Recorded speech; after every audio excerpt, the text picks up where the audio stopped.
7 de la mañana con 11 minutos, damos paso a la entrevista del día. Hablamos de la niñez guatemalteca, pero específicamente de las niñas. El próximo fin de semana se conmemora el Día Mundial de la Niña, esto por resolución de la Organización de Naciones Unidas. Pero acá en Guatemala hay varios temas que atender respecto a la vulnerabilidad de nuestras niñas. Una de ellas, Elsa Mariana, es que pareciera las leyes vigentes permiten el matrimonio de menores de edad. Una niña no está preparada ni física ni mentalmente para el matrimonio. Para hablar de este tema nos acompaña acá Débora Cobar, ella es directora de Plan Internacional Guatemala. Buen día. Buenos días. Buenos días, doctora. Bueno, empecemos a hablar, que es un tema, sobre todo que a nosotras dos nos compete muchísimo más, porque en algún momento también, pues hasta pensamos que la tradición guatemalteca puede incidir y que eventualmente los padres empiezan a hablar del matrimonio cuando somos muy jovencitas. Eso a nosotras nos daba escalofríos, en mi caso lo digo, no sí. El suyo. Sin embargo, hay momentos en donde podemos decidir, pero muchas niñas en la provincia guatemalteca, por ejemplo, no pueden decidir cuándo casarse y a veces ni con quién casarse. Tienen la posibilidad, de acuerdo a las leyes guatemaltecas, de contraer matrimonio a los 18 años, así como lo oyen, el hombre a los 16. Sin embargo, hay una modificación a las puertas y ustedes están trabajando en eso. Doctora, bienvenida. Bueno, muchas gracias por darme este espacio. La verdad es que dentro del marco del Día Internacional de la Niña, que se celebra el próximo 11 de octubre, nosotros somos 11 organizaciones que trabajamos por los derechos de las niñas en Guatemala y conformamos un grupo y hemos identificado esto que todavía está en el artículo 81 del Código Civil de Guatemala, en donde de una forma que no entendemos muy bien por qué, pero las niñas con la autorización de sus padres pueden casarse desde los 14 años y los niños a los 16 años. Esto, como ustedes imaginarán, realmente causa muchas vulnerabilidades a las niñas. Las niñas obviamente son niñas madres. Como usted entiende, hay muchas situaciones. Yo personalmente tengo una hija y yo me pongo a pensar, yo no quisiera que mi hija a los 14 años se hubiera casado. Y obviamente cuando entramos ya a más profundidad de cómo es esta situación, vemos que las niñas no se casan con jóvenes de su misma edad. La mayoría de veces se casan con hombres que triplican la edad que ellas tienen. Entonces, cuando usted entra más a profundidad de esto, se da cuenta que hay muchas cosas detrás. Hay trata, a veces también hay venta de las niñas, tenemos también otras prácticas culturales, pero más que todo se ciñen por el tema económico. Muchas familias, con tal de ya pues salir de la carga económica, vienen y deciden dársela a alguien que se case para que se responsabilice. Pero la niña entra en un círculo de violencia. Imagínense, hemos encontrado casos de niñas que son violadas y después, para limpiar el honor, las casan con el abusador. Entonces, imagina qué martirio para esa niña tener un hijo no deseado, donde ha sido maltratada, y después entra el casamiento. Las niñas son utilizadas para trabajos domésticos, especialmente cuando son hombres mayores, las quieren para que les hagan el oficio en la casa, tengan hijos para ellos, y la niña deja de estudiar inmediatamente. Si lo estaba haciendo, obviamente ya no sigue. Entonces tenemos casos palpables. Plan Internacional trabaja en las comunidades de Guatemala y le puedo dar ejemplos incluso donde hemos intervenido, gracias a Dios, positivamente, pero no puede ser que la misma ley permita que esto suceda. Y lo que nosotros queremos es, por lo menos, así como no pueden votar antes de los 18 años una persona, pero sí se puede casar. Sí. O sea, es ilógico, ¿verdad? O sea, sinceramente para mí es ilógico. Entonces esperamos eso a los 18 años. ¿Hay algún mapeo que ustedes hayan podido realizar de en qué regiones del país esto es más recurrente? Fíjese que también es una muy buena pregunta, porque por lo cultural se ha dicho, bueno, es que las niñas esto se promueve, que sea a los 14 años. Sin embargo, el municipio que más matrimonios registra entre niñas de 14 a 19 años es el municipio de la ciudad de Guatemala. Entonces, y segundo, sí es Alta Verapaz.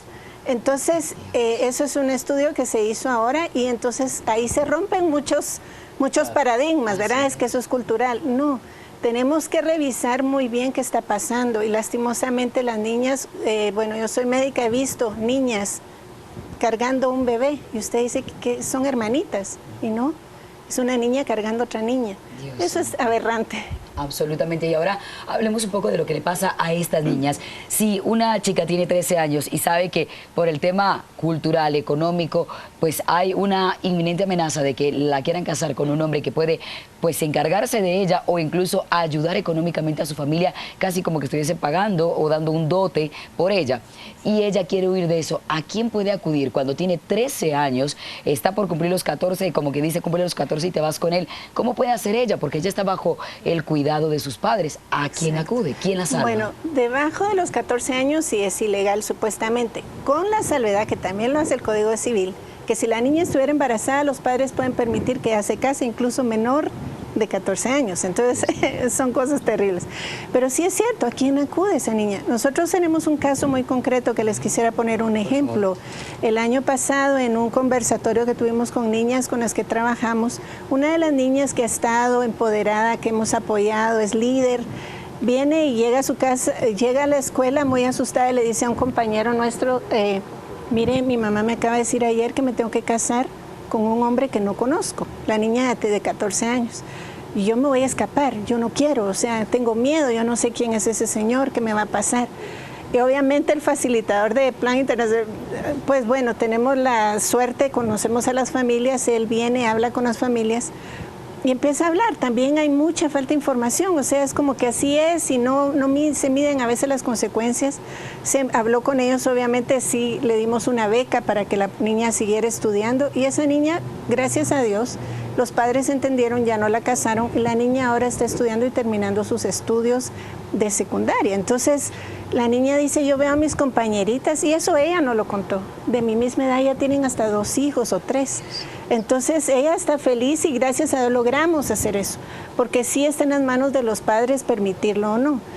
Pero sí debería ser, creemos que hay mucha falta de educación acerca del tema, también la ley. Si no tenemos una ley que nos ampare de base, no podemos construir. Digamos, nosotros aquí por la buena voluntad de los padres logramos revertir esa situación, pero y si no, esa niña la hubieran casado con un señor, como ella decía, que ni conocía. Entonces sí tuvo un final feliz en este sentido, pero ¿cuántas niñas hay así en Guatemala que no saben qué hacer y que no les gusta, pero no tienen opciones? Qué complicado. Usted mencionaba en cuanto a estadísticas que el problema no está a kilómetros de distancia, No, es el está municipio aquí. de Guatemala el que reporta en la mayor cantidad de casos. ¿Cuál ha sido la motivación? ¿Es el tema económico? Hay varios temas que vemos nosotros que se pueden incluir dentro del matrimonio. Uno es eso, el económico. El otro es también, digamos, cómo se percibe a la niña. La niña no tiene voluntad propia, es un objeto nuestro, me pertenece a mí. Digamos, hay muchas veces que yo digo, bueno, ¿y por qué hace esto? Es que es mi hija, yo hago con ella lo que yo quiera, como que fuera una silla o como que fuera un objeto. Y no se pregunta. A veces también, porque sí puede haber, por falta de educación sexual también. Digamos, derechos sexuales, la niña tiene derecho a su sexualidad, pero no sabe cómo estar protegida, cómo decir no si no quiere. Y también hay personas que se aprovechan de esa inocencia de las niñas y las enamoran, y sí, muchas niñas se enamoran, pero obviamente hay una diferencia de 20 años ahí, Claro. donde la madurez que la niña pueda tomar es un noviazgo, como cualquiera tuvo a la adolescencia, pero que se convierte en una carga y una gran responsabilidad de la que no pueden salir. Y el otro problema grave que enfrentan es que sí tienen más propensión a morir durante el parto, porque estas niñas, por ser niñas, también no las llevan a control prenatal. Entonces, si hay una complicación, la niña tiene muchísimas más probabilidades de morir. Entonces, si usted ve, es un círculo que no termina. Y de pobreza, si incluso no lo vemos por el ser humano de la niña, vemos que sí eso perpetúa el ciclo de pobreza. Una madre, una niña que no está lista, ¿qué le puede mostrar a sus hijos cuando nacen? Entonces nacen ya con desnutrición. Después se ha visto que la niña con un año mayor de escolaridad que tenga en la secundaria tiene 20% más probabilidades de salir de la pobreza que una que no. Entonces mínimo se habla de 9 años de escolaridad, pero si se casa tampoco sigue estudiando. Entonces sí vemos que el futuro que le espera a esas niñas, y tenemos violencia, tenemos tantas complicaciones y vienen de la base, vienen de la familia. Doctora, ahora, ¿qué tal si nos explica un poco de cuál es nuestro nivel en este momento de machismo? Guatemala sigue siendo un país machista y si bien es cierto, todo lo demás tiene que ver a veces la propia madre, que ella habrá sufrido en el pasado, que le entregaron con un hombre que no conocía, llega un momento donde eso se le hace tan normal que le parece natural, que así es, para eso fueron hechas las mujeres, para la limpieza, para atender al marido, luego tiene una hija y hace exactamente lo mismo, lo que le pareció injusto, ahora ella lo repite. Y hablemos del machismo y hablemos de las posibilidades de que estos matrimonios arreglados terminen en divorcio o separación con niños sin o el padre o la madre. ¿Qué han encontrado? Claro. Bueno, la verdad es que depende de qué tan empoderada esté la niña o la mujer o si encuentra a quien la ayude. Y por eso es bueno, si hemos avanzado en leyes en Guatemala. La SBET está haciendo, me parece, muy buen trabajo por el tema de explotación y trata de mujeres, porque al final terminan siendo explotadas. Hubo recientemente un caso, decía Leonel Dubón, de Refugio de la Niñez, donde una niña le fue vendida a un señor de 60 años por un terreno. Entonces dice uno, eso ya es esclavitud, eso ya es venta.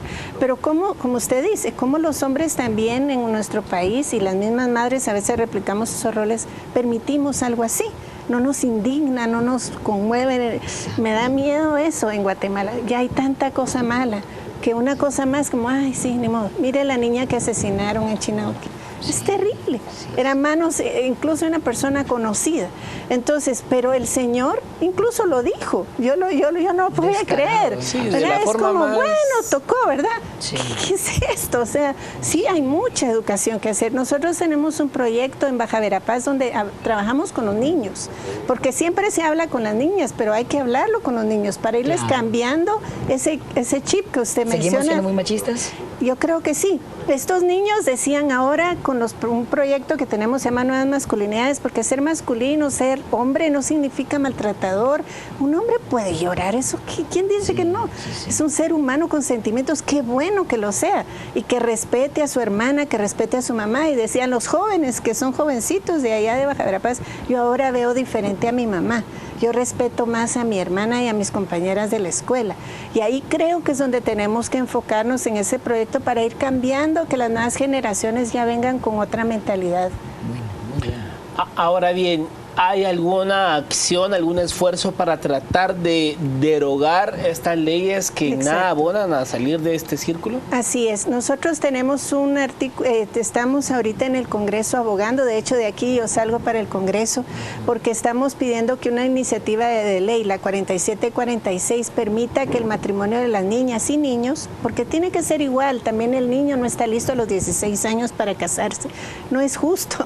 Entonces queremos que sea a los 18 años, ya son mayores de edad, que tomen su decisión, todavía les falta, pero por lo menos ya, de acuerdo a la legislación de guatemalteca, ya son mayores de edad. Queremos que se equipare la edad de matrimonio tanto para niños como para niñas a los 18 años y estamos abogando por eso en el Congreso. ¿Quién está ayudándoles en este camino? ¿Algún congresista que haya hablado ya con ustedes y a quien le hayan hecho ver esto como para pensar que él puede apoyarles? Bueno, el licenciado Oliverio García, que es el que está presidiendo la comisión, en nuestro grupo, nuestras organizaciones han tenido reunión con él y hemos visto como una oportunidad, creemos que vamos bien, esperamos, ya hemos planteado la situación, todavía estamos en eso, pero es para que sea incluso solo aprobar la iniciativa de ley para entrar.